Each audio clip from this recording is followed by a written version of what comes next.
What's up, kiddos? We are now on chapter 7 and chapter 8 of our Alien Next Door, the New Kid book. Alright, let's see what Harris and Zeke have been up to. Harris was coming up with a plan to prove to everyone that Zeke is an alien. And of course, Zeke can't let that happen. So let's figure out what's going on. Okay, here we go. The next day at lunch, Harris put his plan into motion. As he and Roxy walked into the cafeteria, Harris spotted Zeke. "Hey, Zeke, why don't you sit with us for lunch?" he called out. "Well, I'm glad you finally decided to be nice to him," said Roxy, smiling. The three sat together at the table. Roxy pulled out a tuna fish sandwich. Harris bit into his PB&J. Zeke took out a long purple string. He put one end in his mouth and slurped up the entire thing. Then he pulled out another one. "What's that?" Harris asked in a friendly voice.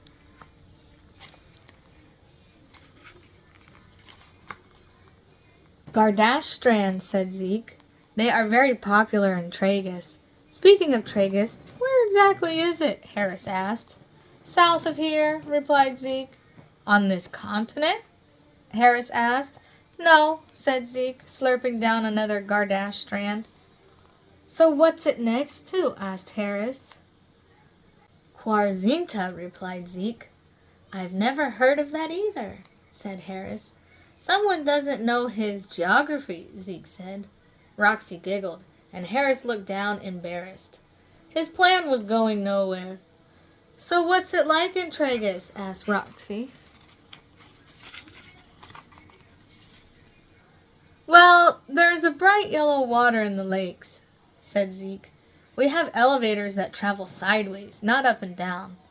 And the snow is glowing blue." "If that doesn't sound like an alien planet, I don't know what does," Harris thought. "Sounds wonderful," said Roxy. "So I had an idea. Maybe we should all hang out this weekend. How about Saturday?" Harris's eyes opened wide. "Hang out," he thought, "with an alien? That's too weird. But if I say no, Roxy will think I'm being mean." "I would like that, thank you," said Zeke. "Why don't we all go to your house, Harris?" asked Roxy. "You have the biggest TV and some cool games. And wait till you meet his parents, Zeke. They're so nice."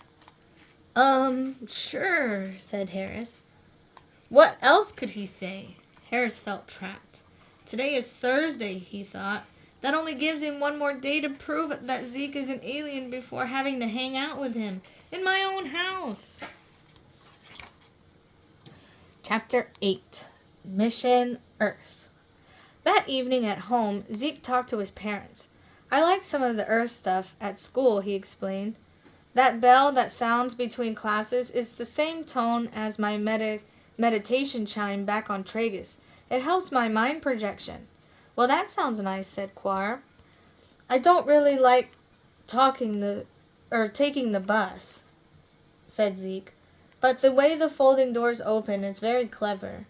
"Have you met any nice Earth kids?" said Zad. "I think I have made a new friend," said Zeke. "Her name is Roxy. She's been very nice to me." "That's wonderful, Zeke," said Quar. "Oh, and Roxy and I have been invited to visit the home of the boy who lives next door, Harris, this weekend," said Zeke. "I'm a little worried about him. I think he may suspect that I'm, what do they call it, alien?" "Be careful, Zeke," said Zad. "You remember what I told you about Earth?" "I know," said Zeke. "I'm trying to fit in." "Sounds to me like you're doing okay, Zeke," said Quar. "But I still miss my friends on Tragus," said Zeke. "And it's Bonka's season there already. I'm going to have to miss another season watching my favorite team play." "I know you miss it, Zeke," said Quar. "It is the official sport of Tragus," Mommy. said Zeke. What does you look like? Mm-hmm. "It is the official sport of Tragus," Zeke said. and no one on Earth has even heard of it. I have some good news for you, said Zad. I've been adapting our long-range communications device to pick up broadcasts of Bonka's matches from Tragus. Maybe that will help you feel less homesick. Thanks, Zad, said Zeke. So, how long are you planning on staying on Earth? It's hard to say, Zeke, said Zad. It depends on what my bosses want to learn about humans. Right now we're assigned to study human clothing. Why do humans dress the way they do? Why do the boys and girls often dress so differently? Quark continued. Mommy. Why do humans wear different clothing for work, play, fancy parties, and other things? Mommy, I love you. I love you too, baby. A video appeared on the giant overhead screen where Zeke did his homework. This was our research at the giant group of stores today, said Zad. On Earth they call this a mall, said Zeke. The video showed a family with 3 children. Each kid held a different color shirt. They passed the shirts back and forth in front of a mirror. This one doesn't match my eyes, said one kid. This is the wrong color for my hair, said another. Zeke and his parents laughed. On Tragus, everyone wore the same style of clothing. Earth people can be pretty silly, said Zeke. I can see why you'd want to study them. And that is the end of chapter 7 and chapter 8. Oh man, I wonder what's going to happen on this play date. I don't know. I think maybe Harris will find out that Zeke is an alien. But I'm not sure.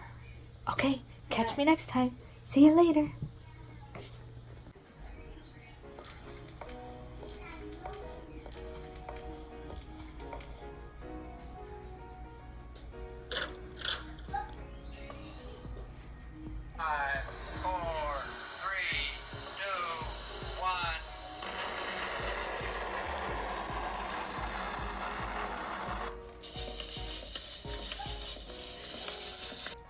Houston to Hero Team 1.